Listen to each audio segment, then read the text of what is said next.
Thank you for all supporting stand-up comedy. I've recently given new meaning to the saying break a leg because I had to do one better and snap a kneecap. Because I wasn't saying my daily prayers. Yes, please. God threw me on my knees to teach me to slow down and let go. And certainly I had let go because I was slightly inebriated when I went down on my knee.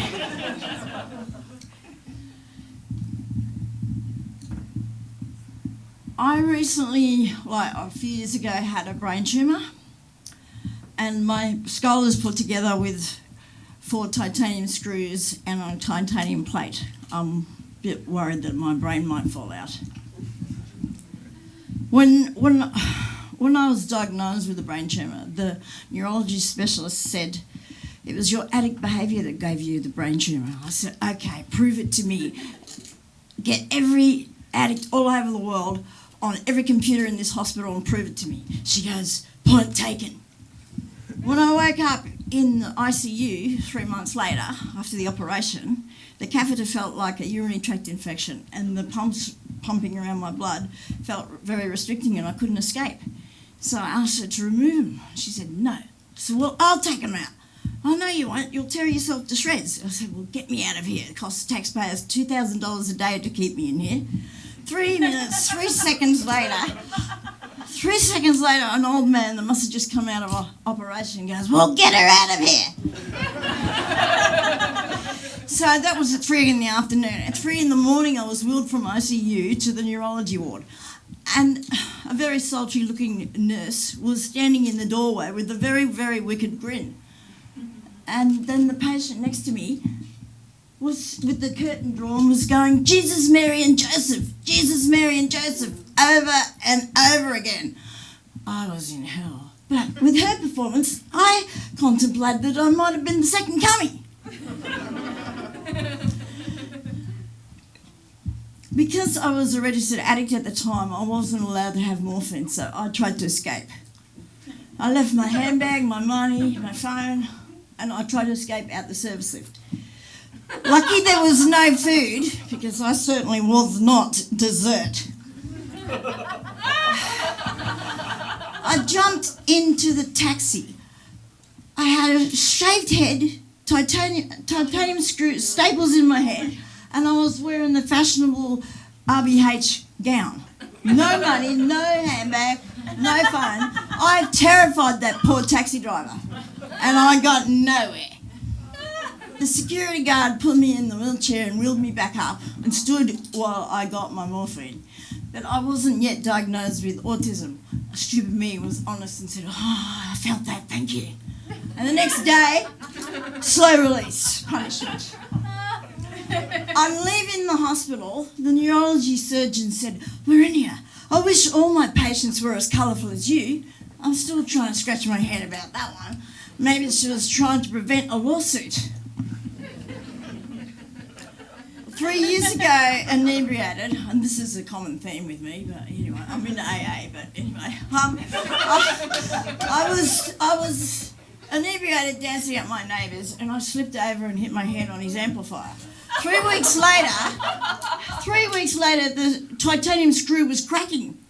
I presented to the emergency and they sent me home. They must have thought I was cracked or I was in psychosis, one or the other. And 2 weeks later I went back because it was very loud. And they gave in and gave me an MRI. The doctor came out with this wicked grin. So I took that wicked diagnosis to my GP. He goes, Marinia, you're the first official patient of my whole medical career that has a loose screw. And I didn't end up in the psych ward. In active addiction, I sailed through menopause. When you don't get your medication, you get the cold sweats. Well, it was a cold winter's day and I was outside about to catch the train and I got a hot flush. Thank you, God! You know the old saying, 2 heads are better than one? Yes. Yeah. Well, it's a bit confusing when you've got ADHD and you're an autistic Tasmanian.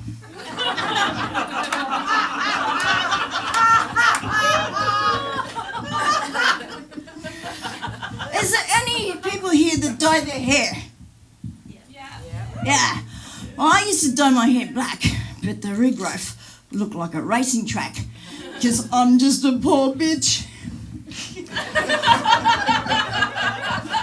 My hairdresser convinced me to go pink and embrace my maturity. That wasn't a big deal. He convinced me to spend money on a special hair shampoo and conditioner to keep the pink in. And he told me to leave it in, 2 shampoos and then the conditioner. But I had to do one better and do it 3 times to keep that pink in. An hour later, my eyes are tingling, my nose are tingling, my mouth is tingling, but my vagina was on fire! I thought I'd starred in my own 2-week porno movie, and I was walking like a cowboy. I ended up at Terry White Chemist asking him what is going on, and I thought it was my new Pinot Noir that I'd upgraded from a $5 cask to a $5 bottle to a $25 cask. And the chemist goes to the side of the counter and goes, Verinia, were you touching yourself? I said, what the fuck, why would you ask me that? He goes, well, you said it might have been your wine, I said, mate, no way. There's cobwebs down in Daisy these days.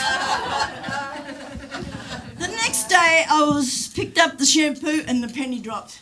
So I took the shampoo back to the chemist and he said, yes, that's got lots of chemicals. Stop using that.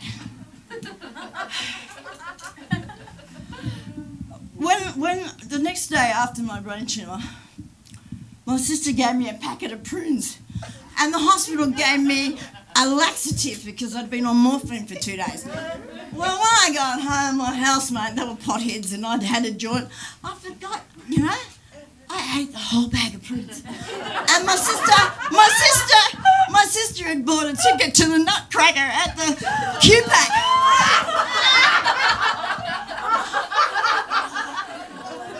She had to help me down the street because the next morning I was paralysed down one side.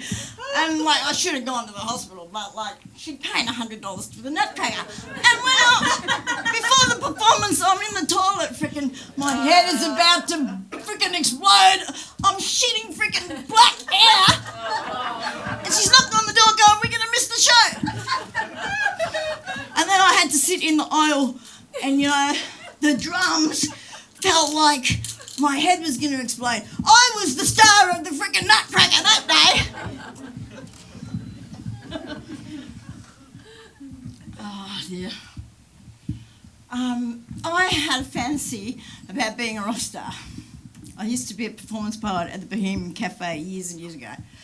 And one day I was sitting in the main table and a chick that I hadn't met before rocked in with an acoustic guitar and I started singing. I started harmonising and then I started singing.